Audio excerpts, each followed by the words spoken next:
রাসূলুল্লাহ ১৪৫০ বছর আগে সতর্ক করেছিলেন, আমার উম্মতের কিছু মানুষ বাদ্যযন্ত্রকে হালাল মনে করবে। সহিহ বুখারী হাদিস নাম্বার ৫৫৯০। আজ আধুনিক বিজ্ঞান বলছে গান ও বাদ্যযন্ত্র শুনলে কি কি ক্ষতি হয়। ১ নাম্বার, মস্তিষ্কের মতো আকৃষ্ট হয়, নিজের জীবন থেকে নিয়ন্ত্রণ হারিয়ে যায়। ২ নম্বর, হৃদযন্ত্রের স্পন্দন অস্বাভাবিক হয়, হার্ট অ্যাটাকের ঝুঁকি বেড়ে যায়। ৩ নাম্বার, ঘুম নষ্ট হয়, স্মৃতি ও মনোযোগ দুর্বল হয়। ৪ নাম্বার, ডিপ্রেশন, উদ্বেগ ও মানসিক রোগ বেড়ে যায়। ৫ নাম্বার, কানে স্থায়ী শ্রবণ শক্তি কমে যায়। পৃথিবীতে প্রতি ১ বছরে গান, মিউজিক, বাদ্যযন্ত্র ও সাউন্ড সংশ্লিষ্ট রোগে মারা যায় ৭ লক্ষ মানুষ।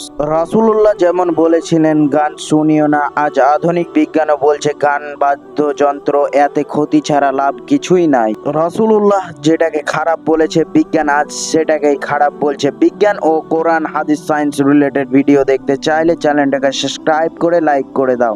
আসসালামু আলাইকুম।